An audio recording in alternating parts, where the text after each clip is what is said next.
America और Iran के बीच जारी तनाव अब एक ऐसे मोड़ पर आ पहुंचा है जहां दुनिया की सबसे बड़ी महाशक्ति अपने अगले कदम को लेकर नई रणनीति तलाश रही है। लगातार हवाई हमलों और भारी बमबारी के बावजूद अमेरिका अपने प्रमुख लक्ष्य हासिल नहीं कर पा रहा है। न तो हॉर्मुज़ स्ट्रेट से जुड़े संकट का कोई स्थायी समाधान निकल सका है और न ही ईरान के परमाणु कार्यक्रम पर निर्णायक बढ़त मिल पाई है।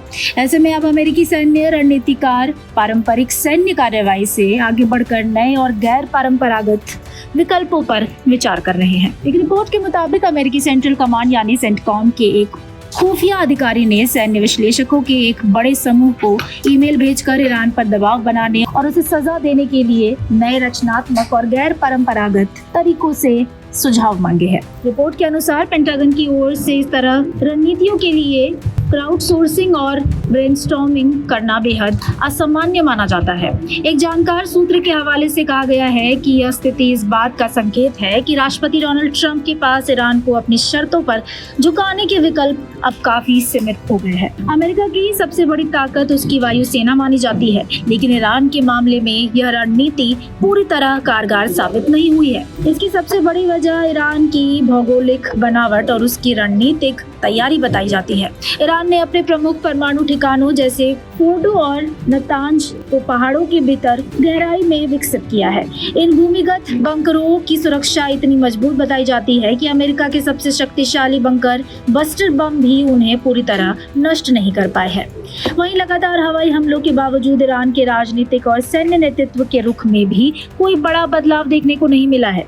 ऐसे में अगला विकल्प जमीनी सैन्य कार्रवाई हो सकता है, लेकिन अमेरिका के लिए यह बेहद कठिन फैसला माना जा रहा है। ईरान में जमीनी सेना भेजने का मतलब एक ऐसे युद्ध में उतरना हो सकता है जो वर्षों तक खींच जाए। इसके अलावा राष्ट्रपति डोनाल्ड ट्रंप के सामने राजनीतिक चुनौती भी है। उन्होंने चुनाव प्रचार के दौरान अमेरिकी जनता से वादा किया था कि वह अमेरिकी सैनिकों को विदेशी धरती पर लंबे युद्ध में नहीं झोंकेंगे। ऐसे में ट्रंप पर एक ओर ईरान पर दबाव बनाए रखने और दूसरी ओर बड़े जमीनी युद्ध से बचने की दोहरी चुनौती है।